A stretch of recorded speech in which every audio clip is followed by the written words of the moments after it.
నేను సిరి. తిరుపతి శ్రీవారి లడ్డు గురించి వివాదం అయితే మనం చూస్తూనే ఉన్నాం. దీని మీద స్పందించారు గోరఖ్పూర్ ఎంపీ. అయితే ఎలాంటి వ్యాఖ్యలు చేశారు ఏంటి అనేది మనకు వివరించడానికి మనతో పాటు ఉన్నారు ప్రముఖ సినీ క్రిటిక్ యజ్ఞమూర్తి గారు.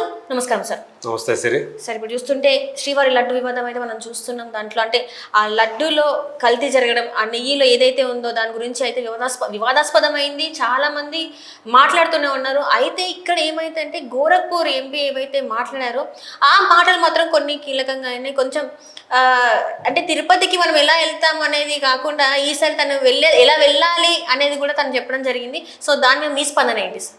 సో ఇప్పుడు ప్రస్తుతం ప్రజెంట్ ట్రెండింగ్లో ఉన్న విషయం తిరుపతి లడ్డు అని మనందరూ తెలుసు. గత ప్రభుత్వ హయాంలో తిరుపతి లడ్డులో ఉపయోగించినటువంటి నెయ్యి ఏదైతే ఉందో అది కల్తీ అయ్యింది.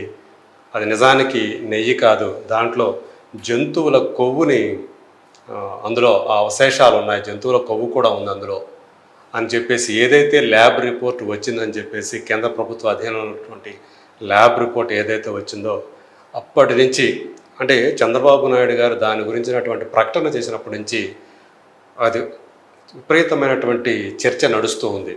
అంటే ఇప్పటి వరకు కూడా అంటే గత 5 సంవత్సరాలుగా మనం తిరుపతి లడ్డు జంతువుల కొవ్వు ఉపయోగించినటువంటి ఆ లడ్డూని ప్రసాదంగా తీసుకున్నామా అని చెప్పి అనేక మంది భక్తులు బాధపడుతున్న, ఆవేదన చెందుతున్నటువంటి సందర్భాలు చూస్తూ ఉన్నాం.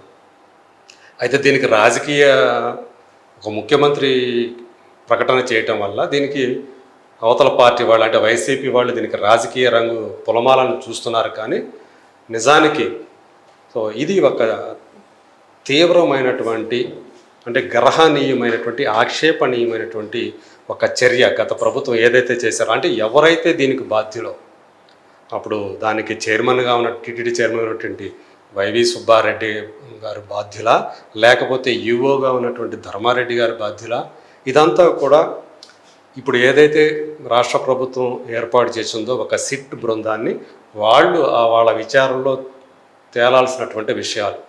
సో మొత్తానికి ఈ బాధ్యులైనటువంటి వాళ్ళ మీద తర్వాత తదనంగా చట్టపరమైన చర్యలు తీసుకోవడం జరుగుతుందో అది వేరే విషయం. కానీ ఇప్పుడు ఏదైతే ఈ లడ్డులో ఇలాంటి ఒక కల్తీది, అది కూడా పరమ పవిత్రంగా భావించేటువంటి తిరుపతి లడ్డు ప్రసాదం, దాంట్లో జంతువులకు సంబంధించినటువంటి కొవ్వు కానివ్వండి, ఇంకేదన్నా కానివ్వండి, అవి కల్తీ అయ్యాయి, అవి అందులో ఉన్నాయి.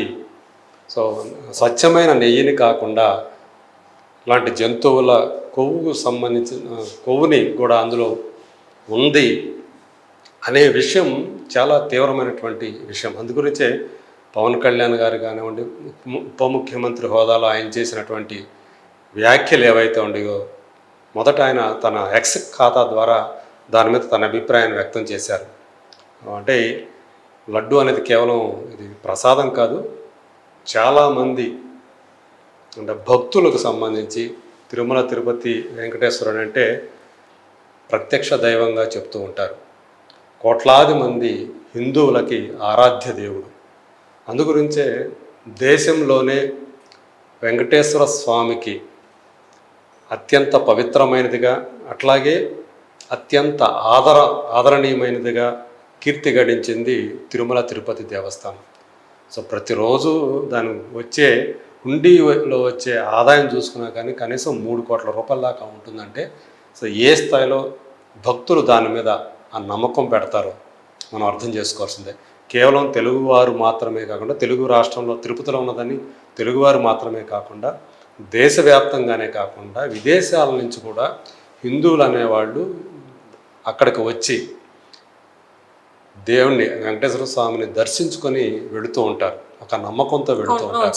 సో అలాంటి ఆ తిరుపతి లడ్డూని కలుషితం చేశారు అనే ఒక ఆవేదన ఇవాళ హిందువులందరిలో కూడా ఒక రకమైనటువంటి హృదయాన్ని దహించి వేస్తుంది. అందుకనే నటుడు కూడా అయినటువంటి రవికిషన్, సో ఆయన ఇప్పుడు యాక్చువల్గా చెప్పాలంటే భోజ్పూర్లో ఒక స్టార్. ఆయన భోజ్పూర్ సినిమాలో, తెలుగులో రేసుగురం అనే సినిమాలో ఒక విలన్గా మనకు పరిచయం అయ్యాడు. ఆ తర్వాత 10 సినిమాల పైనే చేశాడు ఆయన. ఆగడు కానివ్వండి, సుప్రీం కానివ్వండి, అట్లాగే కిక్ 2 కానివ్వండి, ఈవెన్ సైరా కానివ్వండి, ఎన్టీఆర్ కథానాయకుడు కానివ్వండి. ఇట్లాంటి సినిమాల్లో లై కానివ్వండి. సో చేసి ఒక ప్రముఖ నటుడిగా తెలుగులో కూడా గుర్తింపు తెచ్చుకున్నాడు. సో రవికిషన్ ఒక విలన్గా చేస్తున్న, ఒక కీలక పాత్ర చేస్తున్న ఆ ప్రాజెక్టుకు కూడా కాస్త మంచి హైప్ వస్తుంది అనేది అలాంటి ఒక గుర్తింపు తెచ్చుకున్నాడు నటుడు. సో ఇవాళ ఆయన ఒకప్పుడు మన యోగి ఆదిత్యనాథ్ గారు, సో ఆయన ప్రాతినిధ్యం వహించినటువంటి గోరఖ్పూర్ నియోజకవర్గానికి ఈరోజు ఎంపీగా ప్రాతినిధ్యం వహిస్తున్నటువంటి ఒక రాజకీయ నాయకుడు కూడా. సో అందులోనూ హిందూ అనేదానికి, హిందూ భావనకి చాలా అత్యంత విలువ ఇచ్చే రాజకీయ నాయకుడు. అందుగురించి ఇప్పుడు ఆయన చేసినటువంటి వ్యాఖ్యలు ఏవైతే ఉన్నాయో అవి నిజంగానే ఆయన హృదయంలోంచి ఆయన ఆవేదన అలా వ్యక్తమైందని చెప్పాలి. ఏమన్నారు ఆయన అంటే, గతంలో ఉన్న పాలకులు ఎవరైతే ఉన్నారో, టీడీటీని పాలించింది ఎవరైతే, ఆ పాలక మండలి ఎవరైతే ఉన్నారో వాళ్ళు హిందువులు కారు, అన్యమతస్థులు అని అంటూ ఈరోజు అంటే మనం గుడికి, తిరుమలకి శాస్త్రాలతో పాటు శస్త్రాలను కూడా తీసుకువెళ్ళాల్సి, అంటే శస్త్రాలు మీన్స్ అస్త్రాలు, అస్త్రాలను కూడా తీసుకువెళ్లాల్సిన పరిస్థితులు దాపురించాయి. అలాగే యోగులు అనేవాళ్ళు యోధులుగా మారాల్సినటువంటి సమయం వచ్చేసింది అని ఏవైతే ఆయన చెప్పారో అవి చాలా తీవ్రమైనటువంటి పదాలే ఆయన ఉపయోగించారు. అలాంటి పరిస్థితులు ఈరోజు దాపురించాయి, మన దేశంలో దాపురించాయి, అలాగే వివిధ రాష్ట్రాల్లో దాపురించాయి అనే ఆవేదన ఆయన మాటల ద్వారా వ్యక్తమవుతోంది. సో ఇది కేవలం రవికిషన్ మాటలుగానే మనం తీసుకోకూడదు. సో కోట్లాది మంది హిందువుల ఆ మనోభావాలు ఏవైతే ఉన్నాయో అవి దెబ్బతిన్న ఫలితంగా వచ్చినటువంటి ఒక హిందువు నోటి నుంచి వచ్చినటువంటి మాటలుగా, ఆ ఆవేదనకి రూపాలుగా ఆ మాటలు ఏవైతే ఆయన ఉన్నాడో, అంటే శాస్త్రాలతో పాటు అస్త్రాలు కూడా తీసుకెళ్లాల్సిన పరిస్థితి. అంటే తమ అస్తిత్వాన్ని, హిందువులు అనేవాళ్ళు తమ అస్తిత్వాన్ని కాపాడుకోవటానికి అవి కూడా ఆయుధాలు కూడా తీసుకెళ్ళాలి. అలాగే సాధువులు అనేవాళ్ళు యోధులుగా మారాలి. అంటే వాళ్ళు ఆయుధాలు చేపట్టి యుద్ధాలు కూడా, సాధారణంగా సాధువులు అనేవాళ్ళు దూరంగా ఉంటారు, యుద్ధానికి దూరంగా ఉంటారు, గొడవలకు దూరంగా ఉంటారు, ప్రశాంతంగా ఉంటారు. అలాంటి వాళ్ళు కూడా ఈరోజు యోధులుగా తమ అస్తిత్వాన్ని కాపాడుకోవడానికి, హిందూ ధర్మాన్ని రక్షించుకోవడానికి యోధులుగా మారాల్సినటువంటి సమయం ఆసన్నమైంది అని చెప్పి ఆయన చేసి ఏవైతే ఆయన వ్యాఖ్యలు చేశారో అవి ఒక హిందువు యొక్క హృదయం నుంచి వచ్చినటువంటి ఆవేదనాభరిత పలుకులుగా మనం భావించాలి. సో ఇది అంటే పవన్ కళ్యాణ్ గారు కూడా చెప్పారు. ప్రకాష్ రాజ్ అని అంటే ఆయన లౌకికవాదిగా పేరు తెచ్చుకున్నాడు ఆయన. సో మతం అనేది ఎక్కడైతే మత దురభిమానం ఉన్న చోట మనం మాట్లాడటం కరెక్టే. కానీ పవన్ కళ్యాణ్ గారు అన్య మతాన్ని దేన్ని కూడా ఆయన కించపరచలా. కేవలం తిరుపతి లడ్డు విషయంలో జరిగినటువంటి తప్పుని మాత్రం ఎత్తి చూపారు.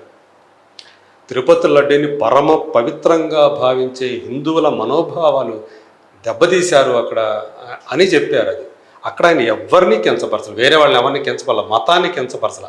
కానీ ఈయనేదో కమ్యూనల్ గొడవలు తీసుకొస్తున్నాడు, తీసుకెళ్తున్నారు. మీ స్టేట్ లో జరిగింది, ఇది మీరే చేసుకోవాలి, మీది కాబట్టి మీరు ఎందుకు ముందుకు చర్యలు తీసుకోవట్లేదు అని చెప్పేసి తను ఒక ట్వీట్ పెట్టడం మనం మొన్న చేశాం సార్. సో దాన్ని ఏంటంటే ఇప్పుడు కావాలని అంటే పోక్ చేసినట్టు అనిపిస్తుంది. ఇది దాన్ని సద్దుమణిగేలాగా కాకుండా ఇంకొక రకంగా తీసుకెళ్లేలాగా అనిపిస్తుంది. సో ఆయన కూడా దానికి మళ్ళీ ఇప్పుడు అంటే అప్పుడు ఆయనకి అక్కడ సమాధానం చెప్పకపోయినా ఈరోజు సమాధానం చెప్పారు. సో మళ్ళీ దాని గురించి కూడా మనం మాట్లాడుకోవాల్సి ఉంది. సో ఏదైతే ఇప్పుడు రవికృష్ణ గారు ఏదైతే అన్నారో, సో అవన్నీ కూడా ఈరోజు హిందువుల యొక్క అంతరంగమైనది. సో ఆయన హిందువుల ప్రతినిధిగా ఈరోజు మాట్లాడాడు. ఇక్కడ ఎందుకో చాలామంది హిందువు అనే దాన్ని వేరే రకంగా తీసుకోవటం, అదే వేరే అన్య మతస్థులు మాట్లాడితేనేమో వాళ్ళకి ఏదైనా జరిగితేనేమో కాస్త ఇబ్బంది కలిగితేనేమో దాన్ని హైలైట్ చేయటం, అదే హిందువులకు సంబంధించినటువంటి ఏదైనా చేస్తే ఈ లౌకికవాద ముసుగులో ఉండేవాళ్ళు. సో నేను కూడా లౌకికవాదినే. సో కానీ అన్ని మతాలు కూడా ఒకటే అనేది లౌకిక మతవాదులు చెప్పే విషయం, అదే లౌకికవాదం అంటే. సో ఏదైనా సరే అది హిందూ మతమైన కానివ్వండి, ఇస్లాం కానివ్వండి, క్రిస్టియానిటీ కానివ్వండి, సిక్కు కానివ్వండి, ఇంకోటి కానివ్వండి, ఏదైనా జైనం కానివ్వండి.